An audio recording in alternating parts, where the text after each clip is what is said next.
So in this program, what I'm going to do is show you just a little bit about how to get started in ScorBase. So when you open it up, you might have this window.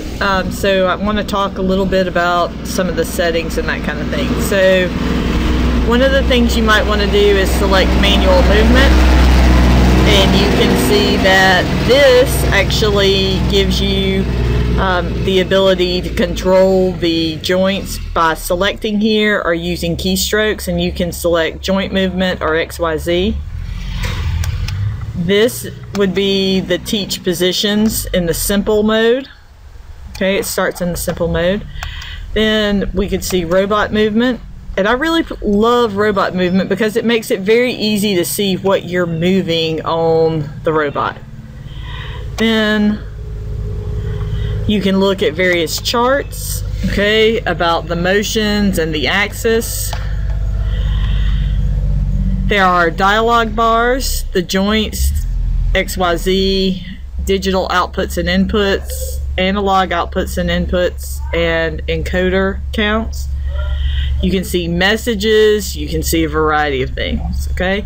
So if I go here and go File, New Project, right, it opens up in this standard view now. And it can be easy for things to get lost behind one another. These screens do move around. And so if you open a particular window, something might get trapped behind the other one. So just know that you may have to move some things around to see it, all right? Then let's talk a little bit. This is the stop. It would stop the robot from running. This is the new program icon. This opens a file. This is save. This would execute a single line of the program. Great for testing a program. This would run all the lines of a program one time. And this would be run continuously. Now, run continuously is not what you want to do. You really want to do run single cycle, and then you want to make it jump at the end back to the top. And I'll tell you about that a little more later. All right. So each one of these can be, you have the project tab here. All right. And then you have your command tab, which opens by default. So you see right now we're in level 1, introductory. And we have just a few commands under each one: access control, program flow, and inputs and outputs.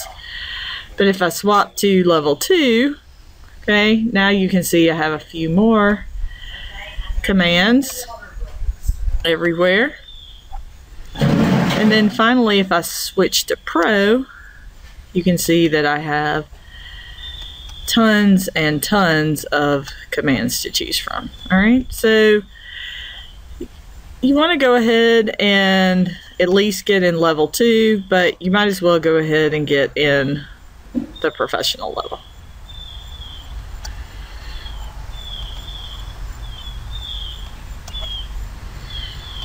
Okay, now remember, the first thing you want to do every time is you want to go through the process of homing the robot.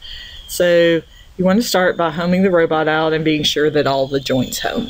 So when you start, always go ahead and get whatever boxes and dialogues you want open, and then also be sure the first thing you'll do would be run search home all axes or search home robot.